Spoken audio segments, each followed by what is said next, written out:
ರಾಣಿ, ನೀನು ಬಂದು 1 ಗಂಟೆ ಆಯಿತು. ನೀನು ಈ ಥರ ಸುಮ್ಮನೆ ಅಳ್ತಾ ಇದ್ರೆ ನಾನು ಏನಂತ ಅರ್ಥ ಮಾಡ್ಕೊಳ್ಳಿ?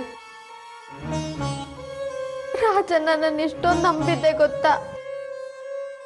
ಅವನ ತುಂಬಾ ಒಳ್ಳೆಯವನು ಅಂತ ಅನ್ಕೊಂಡಿದ್ದೆ. ಆದ್ರೆ ನಾನು ಅನ್ಕೊಂಡಂಗಿಲ್ಲ ಕಣೆ. ಅವನ ಬಗ್ಗೆ ಎಷ್ಟೆಲ್ಲ ಆಸೆ ಇಟ್ಕೊಂಡಿದ್ದೆ. ಅವನ ಪ್ರೀತಿನ ಒಪ್ಕೊಬೇಕು ಅಂತಾನು ಅನ್ಕೊಂಡಿದ್ದೆ. ಆದ್ರೆ ಇವಾಗಂತದ್ ಏನಾಯ್ತು? ಅವನೇನಾದ್ರೂ ಬೈದ್ನಾ, ಹೊಡೆದ್ನಾ? ಬೈದಿದ್ರು ಬೇಜಾರಾಗ್ತಿರ್ಲಿಲ್ಲ ಕಣೆ, ಹೊಡೆದಿದ್ರು ಪರವಾಗಿರ್ಲಿಲ್ಲ. ಆದ್ರೆ ಅವ್ನು ನನ್ನ ಮದ್ವೆ ನಿಲ್ಲಿಸ್ದ.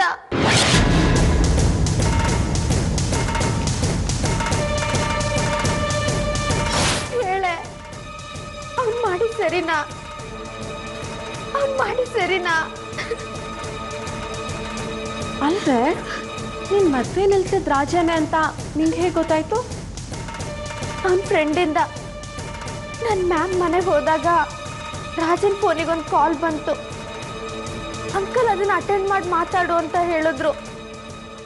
ಆಗ ಅವನ ಫ್ರೆಂಡು ರಾಣಿ ಮದ್ವೆ ನಿಲ್ಲಿಸ್ದಾಗೆ ನನ್ನ ಹೆಂಡತಿಗೆ ಬುದ್ಧಿ ಕಲ್ಸಕ್ಕೊಂದು ಐಡಿಯಾ ಕೊಡು ಅಂತ ಕೇಳ್ದ. ಆಮೇಲೆ